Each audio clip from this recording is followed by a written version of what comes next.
সেটা হলো আমাদের জাতীয়করণ করতে হবে এবং কাজ করতেছি। সরকার আমাদের যে বেতন ভাতা দিত তা বন্ধ করে দিয়েছে। আজকে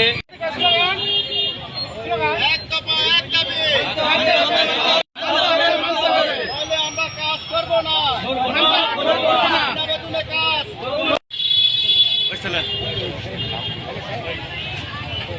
ভাতা বিকাশের উন্নতি ঘটায়, যেমন চামিচ আমরা উৎপাদন করে থাকি।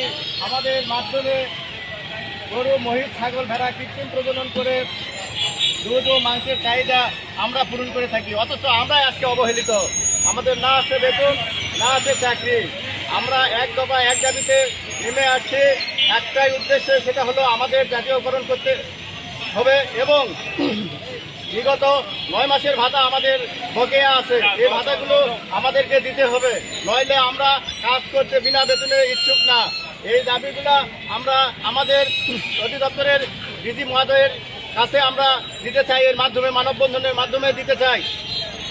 বলেন হচ্ছে আমাদের ঠিক থেকে গেছে। আমরা বিগত 20 থেকে 25 বছর পর্যন্ত এই কাজ করতেছি। সরকার আমাদের যে বেতন ভাতা দিত তা বন্ধ করে দিয়েছে। আজকে আমাদের উপদেষ্টা প্রাণী সম্পদের বলে যে আমরা মাংসের স্বয়ংসম্পূর্ণ, দুধের স্বয়ংসম্পূর্ণ। তারা দুধ এবং মাংস উৎপাদন কারা করে তাদের খোঁজ খবর নেয় না।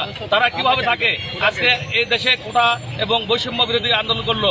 আজকে আমরা বৈষম্যে আমাদের পদে যারা চাকরি করতেছে এই ভাই, তারা পাই 50,000-60,000 টাকা মাস, আর আমরা সেই কাজ করি, একই কাজ করি, অথচ আমরা সেখানে যে সামান্য ভাতা পেতাম সেটাও বন্ধ করে দিয়েছে।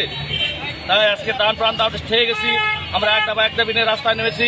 আজকে ভবিষ্যতে আমাদের উপদেষ্টা এবং সরকারে বলতেছি যে আপনারা মেধা বলতেছেন, এই মেধা কোথায় থেকে আসে একটু খুঁজতে দেখেন। এই মেধা উৎপাদন কারা করে? দুধ মাংস কারিগর কারা?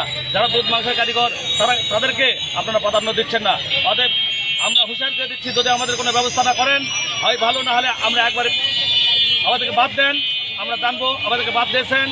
অতএব যে কোনো সিদ্ধান্তে উপনীত হন, ঈদের পরে আমরা বড় ধরনের এক দফায় চলে যেতে বাধ্য হব।